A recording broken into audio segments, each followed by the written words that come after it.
So hey guys, Sheri Ann Richerson from exoticgardening.com, and I need to tell you before we begin that I did receive some items in this video for free in exchange for my honest review. All opinions are my own. I want to show you some progress on the tunnel house garden. It has been 9 weeks now since I planted this. When it came out today, one of the first things I noticed was that I am starting to get some nice ripe tomatoes down there, and back here I think this one is the ripest. It's not quite ready yet, but it's definitely getting there. So this is really exciting, and I am just amazed at how many tomatoes this early girl tomato has produced. This is just absolutely amazing to me. I do have to get some water going out here later today, but that will be later today because I've been kind of busy. I also, you will notice, need to do some weeding out here. But again, one thing at a time. Now these are tomatoes, both of these. I tried some of those planters that where you can plant on the bottom and on the top. For these, they are still quite small, but they are growing. I had mentioned in an earlier video that there were flowers here. They have dried up. I'm not seeing signs of tomatoes yet, but I'm sure I will. This plant is continuing to put out new flowers, so I'm sure it's just really a matter of time. Okay, up here I have chard. I am actually on my 7th or 8th cutting at this point. This is growing so fast, and it is still tender and good, and part of that is because I am keeping the soil nice and moist. Now, I did have to replace a couple plants. This is one, this one right here, and then this one right back here. Because some of the original plants didn't make it, and that's okay, that happens. I have a rosemary down here that I have taken one set of cuttings from, and this celery this is giant Pascal, which I probably mispronounced. But it is just the largest celery so far that I have ever grown. We haven't harvested any, although some critters have certainly helped themselves. But it's looking so good, and I'm looking forward to actually being able to harvest some. We have had some problems with critters getting into the cabbages, but look how large they are. I mean, they are really looking nice, even though they have had some critter damage. I have thyme down here that is not doing so well, but that's okay. You win some, you lose some. Pineapple sage over here, and oregano. My watermelon that has been dug up by some critter is hanging in there. I replanted it, I watered it well, and it's definitely hanging in there and growing. Potatoes are doing good. They're starting to poke out of the straw that I put on top of them. Actually, this is a mixture of straw and hay that I got out of the barn, but they are really growing very, very nicely. So I'm excited to see what kind of harvest we're going to get from these. I do still need to find a large enough piece of fence to better fence in this one over here so that the growth can be more contained and be kept covered.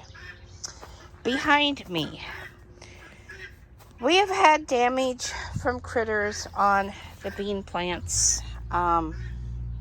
I don't seem to be winning this fight this year with the critters. You can see right here where something has eaten on this. But I keep trying, and they are certainly trying to grow and thrive. The Chinese pink celery seems to be doing okay, as does the red rat's tails radish pods. I have some very large ones, as you can see. That's what all the flowers are, that look like this, both the white and the kind of pinkish ones. These are rat's tails radishes. And then, of course, this is a bean flower. And like I said, it seems like just the one side is getting really eaten on. This other side seems to be growing and doing fine. And I'm really liking this bean tower that I did receive for free from Gurney's. It is holding up very well, and the beans are finding their own way up it. So I'm not really having to do anything. I did want to come back here to the rat's tails radish because I didn't notice this. But I don't know how well you can see this. This is one of the radish pods that is forming. There's another small one up here. There's these great big long kind of pod looking things. Like I said, I don't know. It doesn't seem to be focusing really well on this. But those are what you actually eat. And they do have a reddish taste to them. Here is one just coming out of the flower. Let me see if I can somehow. Nope, it's not going to. But right up here, it's coming out of the flower and starting to form. So I'm sorry I can't get a close-up on that because I would really, really like to do that for you guys. But I just wanted to give you an update of what things look like 9 weeks later, like I said. And I'm super, super stoked about these tomatoes.